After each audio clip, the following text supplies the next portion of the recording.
is something I'm now writing about, which I now call the Purposeful Place. I think that the more manufactured our lives become, you know, you drive through Las Vegas, it looks just like much of San Diego. The more standardized everything becomes, the more indoors everything becomes, the more we will hunger for authenticity. And what that means is that nature itself may be the last place that we can find authenticity. That it's here and there, and you know, very few places in architecture do you really see authenticity. You see it with Jim. You see it with some of the things that you all have worked on.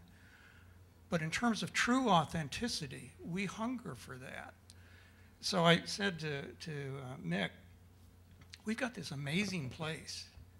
It's not just San Diego, it's also Baja, northern Baja.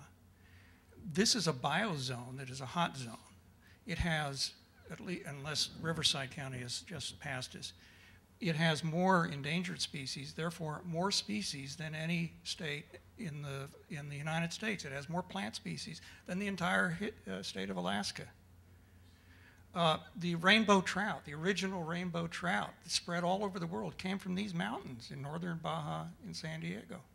There are some people think that the progenitor trout, the Adam or Eve genetically of rainbow trout is still in these mountains in some stream, and they look for it. This is a magical place. This is a magical place. But what do we talk about? We talk about the beach. We talk about the zoo. We talk about the weather, for which we take a lot of credit. Yes.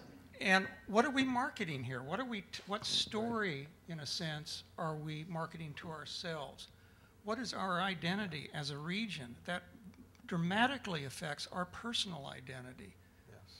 So what I said to Mick is, what if we had this larger vision that this biozone itself began to identify itself, that we helped it identify itself.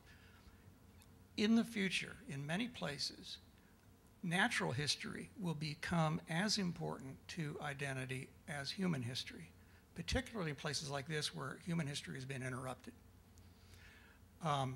What if we began to define this area? What if we gave it a name? You know, some mysterious, we could call it Pandora, you know, northern Baja or something like that. Northern Baja, San Diego, all of these species, all of this strangeness, the sky islands that exist in northern Baja. You know, the magic that exists in our canyons. No other place, no other city has the topology, the canyon topology that we do. Why aren't we calling that, as some people are now working on it, just declaring the San Diego Regional Canyonlands Park, you know, declare it so, and then if you hurt one canyon, you've hurt them all.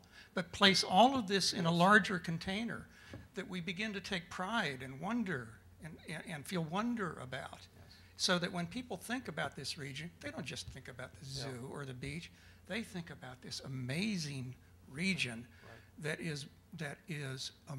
emerges from natural history and happens to include human beings.